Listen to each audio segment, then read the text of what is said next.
Oi gente, meu nome é Tainá, esse é o canal do blog Dias Radiantes e que bom que você está aqui. Hoje eu queria compartilhar com vocês a leitura de Romeu e Julieta, de Shakespeare.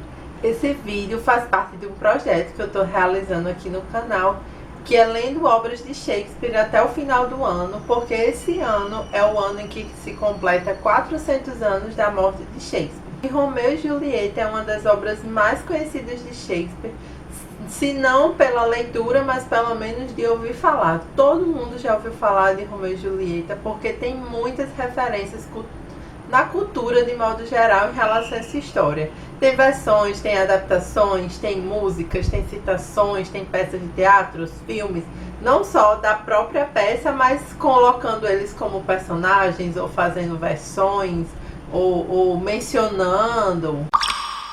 Essa é a minha edição da LPM Pocket, e embora seja um livro pocket, eu achei ele bem bonitinho. Eu fiz algumas marcações aqui de passagens que eu gostei, usando post-it, né? Na verdade não é bem um post-it, é uma flag. E eu fiz em verde e rosa, achei que ficou bem bonitinho, o livro branquinho. Ficou como que um enfeite à parte. E essa edição começa com um texto sobre Shakespeare. E nesse texto tem uma parte legal em que ele fala sobre os teatros da época de Shakespeare, né? Como era a estrutura teatro naquela época. Eu vou ler para vocês. Os teatros de madeira elisabetanos. Elisabetanos quer dizer que se refere ao período da Rainha Elizabeth I. A gente está no reinado na Inglaterra da Rainha Elizabeth II, né? A primeira faz muito tempo, foi durante o século XV, entrando um pouquinho no XVI. Teatros de madeira elisabetanos eram construções simples, a céu aberto, com um palco que se projetava para a frente, em volta do qual se punha a plateia de pé. Ao fundo haviam duas portas pelas quais os atores entravam e saíam. Acima, uma sacada, que era usada quando tornava-se necessário mostrar uma cena que se passasse em uma ambientação secundária. Não havia cenário, o que abria toda uma gama de versáteis possibilidades, já que sem cortina a peça começava quando entrava o primeiro ator e terminava a saída do último. E simples objetos e peças de vestuário desempenhavam importantes funções para localizar a história. As ações se passavam muito rápido, principalmente devido à proximidade do público. Trejeitos e expressões dos atores podiam ser facilmente apreciados. Geralmente as companhias teatrais eram formadas de 10 a 15 membros e funcionavam como cooperativas. E aí continua, assim, é bem legal. Sempre que você comprar um livro que tiver essas introduçõezinhas, assim, leia, não pule não, porque às vezes tem informações tão legais, né? Tipo, isso não tem a ver necessariamente com a história, mas foi bem interessante saber como eram as construções da época. E aí fica mais fácil a gente imaginar a dinâmica da peça, né? Então, ou seja, não tinha cortina. Assim que o ator entrava no palco, ele já tinha que entrar com um personagem. O público estava ali pertinho, né? Não tinha essa distância. Era um palco de madeira, né? Assim, pra frente, projetado. Então, eu já consegui imaginar mais ou menos toda a ambientação da peça quando ela foi escrita, né, para o contexto para o qual ela foi escrita. E aí também sempre as peças vêm com a lista dos personagens, né, dizendo que entrar. E tem alguns personagens, então, como a história, acho que todo mundo sabe, né, Romeu é de uma família e Julieta é de outra, e essas duas famílias são rivais. Uma coisa que me ajudou foi vir aqui no começo e botar do lado de cada personagem, porque tem um nome em negrito, acho que dá pra vocês verem. E depois tem dizendo quem é a pessoa, então, tipo, Mercúrio é parente do príncipe, amigo de Romeu, então, ou seja, ele é do lado dos Montecchios, que o Romeu é da família dos Montecchios e Julieta é da família dos Capuletos, que são as famílias rivais. Então, para não ter que... Porque uma peça, às vezes, ela vai acontecendo muito rápido, e principalmente as peças de Shakespeare. E às vezes você ainda não absorveu bem quem é aquela pessoa, ainda mais nesse contexto, né? Vinha uma pessoa falando e você ficava, vixe, ela é Montecchio, é Capuleto, ou não é de nenhum dos dois lados. E aí é legal você voltar nessa primeira página para ver quem é a pessoa. E aí, para facilitar, para não ter que ler toda vez, não sei se vai dar para ver, mas eu botei do lado um Mzinho ou um Czinho né? Um M de Montecchi, um C de Capuleto e um tracinho quando a pessoa não era de nenhum dos dois lados, como por exemplo o príncipe ou o Frei, que não era do lado de ninguém. E aí, na primeira página da história é um prólogo, e nesse prólogo a gente fica sabendo a história inteira. Bom, nesse caso eu não vou ter medo de dar spoiler, porque eu acho que todo mundo sabe o que é que acontece com Romeu e Julieta, são referências muito fortes na cultura. Como o prólogo é bem curtinho, eu vou ler para vocês. Caso você não queira ouvir, você pode pular um pouquinho o vídeo. Duas casas, duas famílias com a mesma dignidade na aprazível Verona, onde se desenrola essa história que parte de antigas rixas e chega a novo montim, quando o sangue civil mancha mãos civis.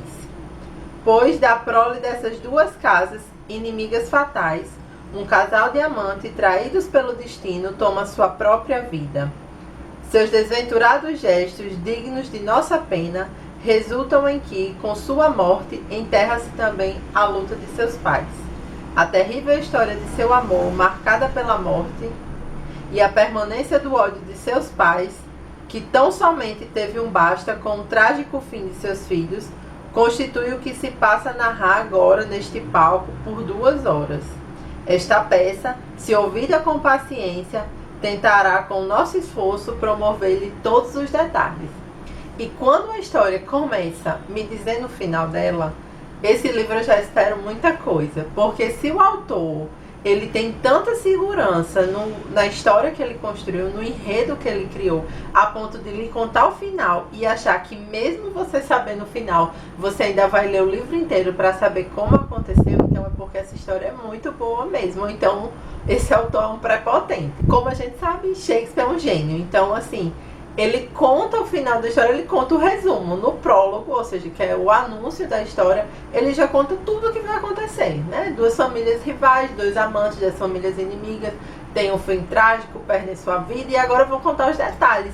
E aí você fica, poxa, eu quero saber como aconteceu. Até o último instante você fica assim, querendo realmente saber como se deu esse fim trágico desses dois amantes. Um livro que também faz isso, né? Memórias Póstumas de Brás Cubas. Você começa o livro sabendo que Brás Cubas está morto. E você fica querendo saber a história inteira, até o momento em que ele morre, que só é no final. Né? Ele começa falando da vida dele, fala até a morte, mas você sabe que ele vai morrer no final. E mesmo assim o livro é super interessante. Uma coisa muito legal é que, para quem não sabe, os Montecchios e os Capuletos vivem na cidade de Verona, Itália. E esses personagens são muito italianos. Com certeza essa história não teria a mesma graça, não seria tão cativante e tão envolvente se fossem pessoas de outro país, se passassem em outro lugar. Os italianos, eles têm fama de serem pessoas passionais, pessoas intensas. E de certa forma até parece um pouco com nós latinos, né? Assim, de ter aquela coisa de família, e briga, e se entende, e fala alto, e às vezes não tem educação, e arranja confusão, né? Assim, uma coisa muito intensa. E isso dá todo um tempero especial à história, não só pro romance do Romeu e da Julieta, mas para o tom de todos os outros personagens. Então, se você imagina assim, um monte de gente passional, e quando se ama, se entrega, mas também quando odeia, se entrega também nesse ódio, e não vai perder um pé também de se meter em confusão.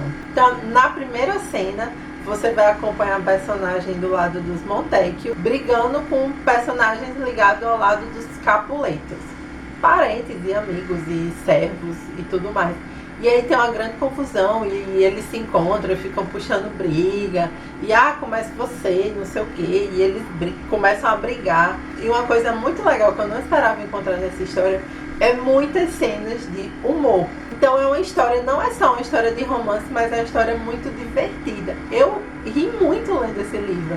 Essas confusões e personagens arrogantes, assim, mas não arrogantes que você fica com raiva, mas arrogantes que você acha ridículo a pessoa ser daquele jeito e que você acaba rindo. E não só para esse tipo de humor, né? Tem aquele humor de confusão, que as pessoas não se entendem direito e fica engraçado.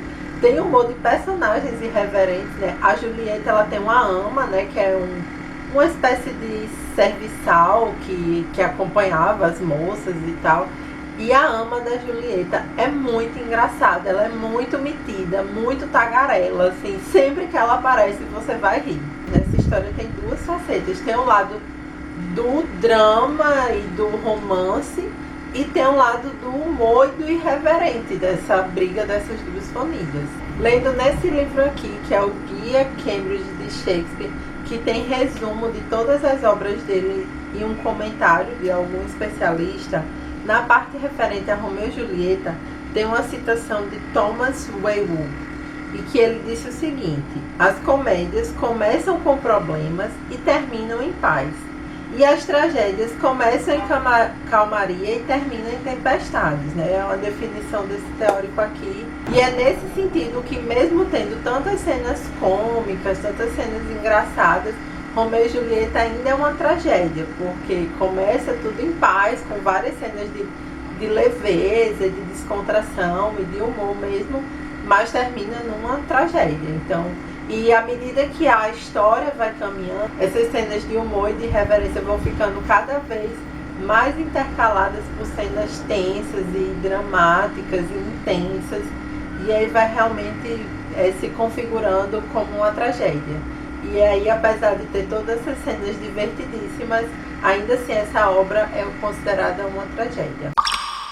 Essa peça de Shakespeare foi escrita em 1595, mas antes dessa tragédia ser escrita, né, existia um poema de Arthur Brooke, que foi escrito em 1952, ou seja, bem antes da peça de Shakespeare, que se chamava A Tragédia de Romeu e Julieta. E esse poema foi escrito com o objetivo e um teor moralizante, ou seja, era para ensinar os jovens que não se deve seguir seus maus impulsos e seus maus sentimentos, que eles devem obedecer a seus pais e não dar trela a freis católicos. Isso porque, para quem não sabe, a Inglaterra, desde Henrique VIII, que foi o pai de Elizabeth I, se tornou anglicana, deixando de ser católica. No primeiro momento, o anglicanismo tinha como principal objetivo tirar a autoridade máxima da igreja do Papa e colocar no rei. Então, a princípio, a diferença principal entre anglicanismo e catolicismo era só que a igreja católica era liderada pelo Papa e o anglicanismo era liderado pelo rei. Padres católicos ingleses aderiram ao anglicanismo, se submetendo ao rei, e muita coisa no princípio ficou igual.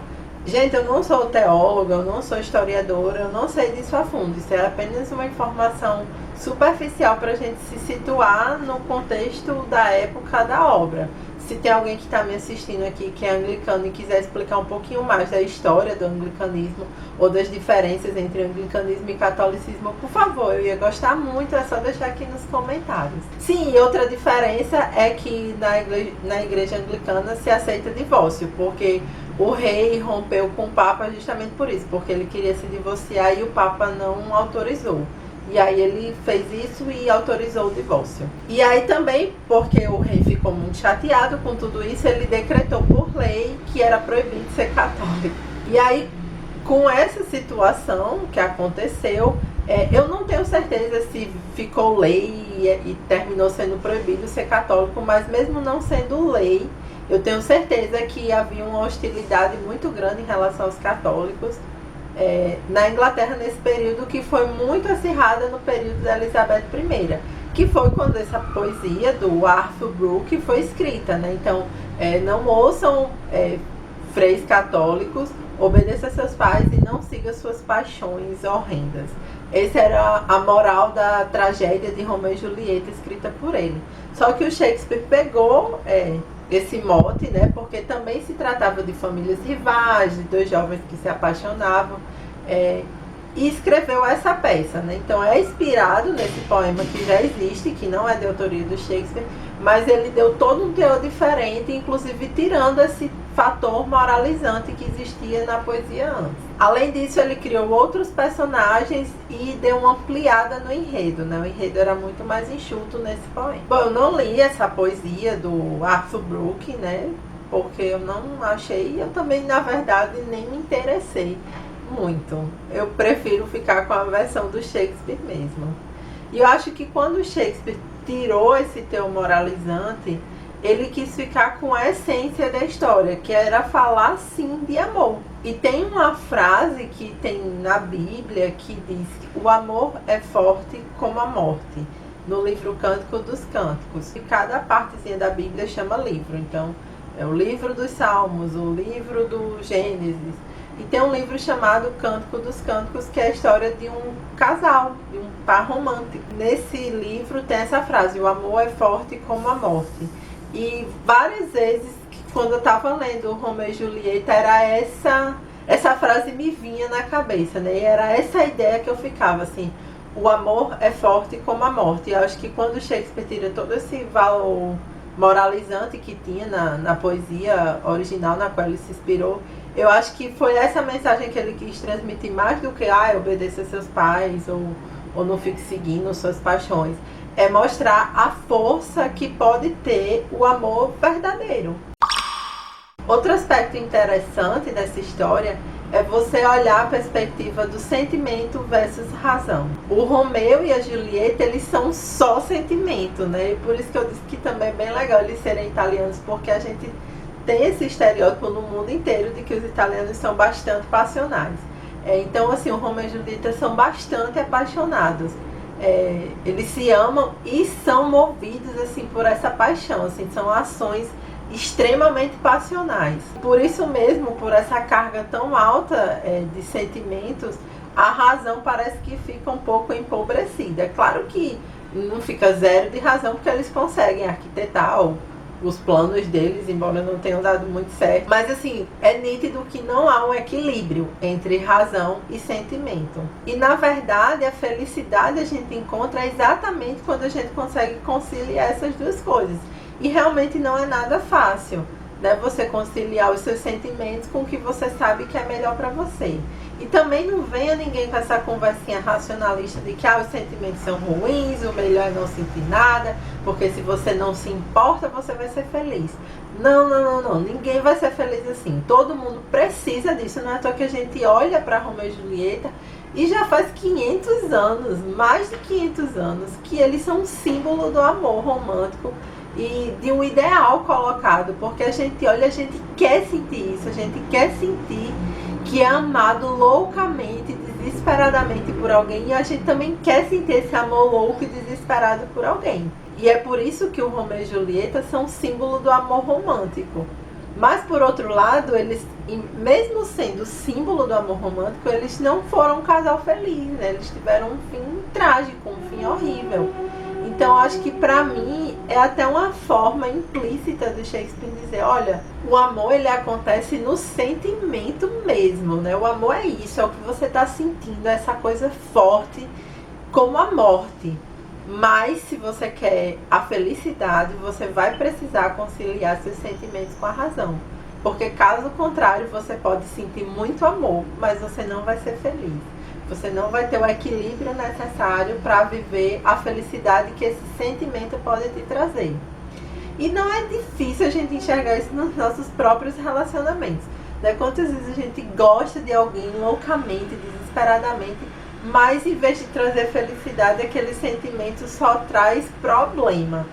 E isso se deve porque a gente não está tendo a razão, a sabedoria necessária para administrar aquele sentimento e aquela relação e poder tirar daquilo ali coisas boas. Tanto é que o Romeu e a Julieta, né, eles se amam loucamente e tudo acontece muito rápido, em poucos dias. E até nesse livro aqui que eu mencionei, né, o especialista critica isso, diz que é uma coisa efêmera porque era uma coisa rápida, né? Ou seja, se em poucos dias você gosta, em poucos dias você deixaria de gostar.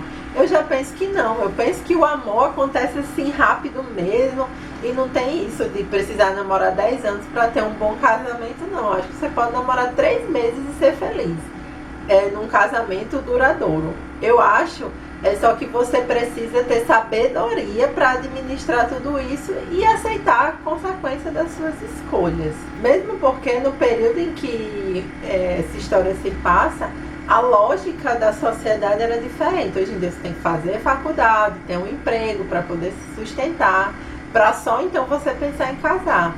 Mas aqui as famílias ainda viviam muito juntas, pensando principalmente em famílias ricas, que você não ia ter um emprego, você ia herdar o que você tinha que herdar. Então, se seu pai era fazendeiro, você ia ser fazendeiro também e você ia herdar a fazenda.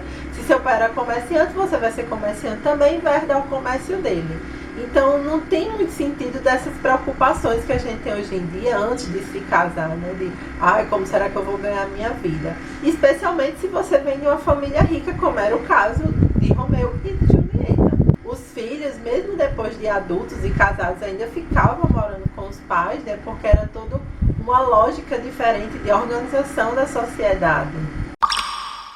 Outra coisa interessante de notar é que nunca os personagens de Shakespeare costumam ter suas idades declaradas, porque isso não é importante, também porque eu acho que isso ajuda a gente a se identificar com os personagens. Mas no caso de Romeu e Julieta, isso é assinalado, né? Mencionado algumas vezes que ela não tem 15 anos, ou seja, ela tem 13, 14.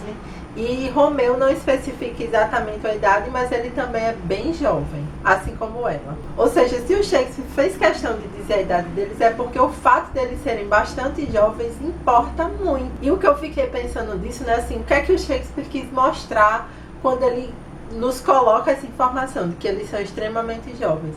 E aí eu pensei, poxa, o que todo adolescente quer na vida é ter autonomia, ser independente, é mostrar o seu valor, é mostrar a sua maturidade, sua capacidade de realizar as coisas. Só que também tem outro detalhe muito importante. Ser autônomo é também ser responsável, ou seja, ter a liberdade de fazer suas escolhas é também assumir a responsabilidade das consequências do que você decidiu fazer. Ou seja, a liberdade ela tem um preço que a gente precisa pagar, que são as consequências. E Romeu e Julieta, eles pagam bem caro pela escolha que eles fizeram, né? Eles foram autônomos, eles foram independentes, eles não pensaram no que o pai e a mãe deles queriam para eles foram lá e escolheram o próprio destino, decidiram que eles iam ficar juntos, que eles iam fazer o que eles queriam e não ouviram os conselhos de ninguém e foram lá, mas tiveram consequências e eles arcaram, pagaram preço pela consequência das escolhas que eles fizeram. Outra coisa bem legal, assim, quando eu li esse livro, foi que eu fiquei pensando que, poxa, todo mundo já foi jovem um dia, né? Assim, tem gente que ainda é jovem, mas eu já não sou mais tão jovem assim, eu tenho 28 anos. E eu fiquei pensando, assim, na minha época de adolescente. E acho que uma das coisas que, quando a gente é adolescente, talvez mais as meninas que os meninos, não sei, porque eu nunca fui menino para saber, né? Essa ânsia de amar e ser amado e de encontrar alguém tanto é que a gente fica olhando os artistas e lendo histórias e tem os paquerinhas e tudo mais e a gente tem muito essa vontade, esse desejo de experimentar esse tipo de relacionamento, esse tipo de sensação. Mais uma mensagem muito legal que não é óbvia, não é explícita em Romeu e Julieta, mas que eu acho que é uma das coisas mais legais, é que a felicidade no amor ela só pode ser encontrada quando você tem sabedoria. E sabedoria só vem com tempo e com maturidade, né? Então, se você vai olhar para os namoros que a gente tem entre, sei lá, 14, 13, 12 anos, não sei quantos anos as pessoas começam a namorar hoje em dia, mas se você vai olhar para os relacionamentos amorosos que você começa a ter no início da sua vida amorosa até para os 25, são relacionamentos assim que magoam muito, é cheio de brigas e traições e intrigas e conflitos, porque são duas pessoas que não têm maturidade nem para se entender, quanto mais para entender o outro, né? Assim, ainda está faltando um amadurecimento da razão para ter o equilíbrio entre essas duas coisas. E só assim é que você vai conseguir ter a maturidade suficiente de administrar uma coisa que é tão complexa quanto um relacionamento amoroso. E eu não tô com isso querendo criticar quem tem menos de 25 anos e namora, não. Eu tô fazendo uma análise a partir do livro e a partir da minha própria experiência pessoal. Eu tô falando de mim, tá bom? Porque se a gente às vezes não tem condições de lidar com os nossos próprios sentimentos, imagina lidar com os nossos e com o da outra pessoa. Então acho que essa pra mim foi a mensagem mais legal que eu tirei desse livro, dessa história, né? É que o amor você pode experimentar em várias idades e de várias formas, mas um relacionamento amoroso e feliz, você precisa conseguir ter esse equilíbrio entre o sentimento e a razão. Porque também se há um relacionamento só pautado na razão, tipo, tem muitos motivos para eu estar com essa pessoa, realmente eu fiz uma lista aqui das vantagens e ok, você não vai ser feliz, porque tá faltando essa emoção, né? Esse friozinho na barriga, essa intensidade. Então realmente foi uma leitura muito produtiva e eu pensava que eu não ia gostar porque eu não sou muito chegada em histórias de romance, porque eu acho tudo sempre muito clichê e muito chato. Mas foi muito legal porque tem toda a genialidade do Shakespeare também, né?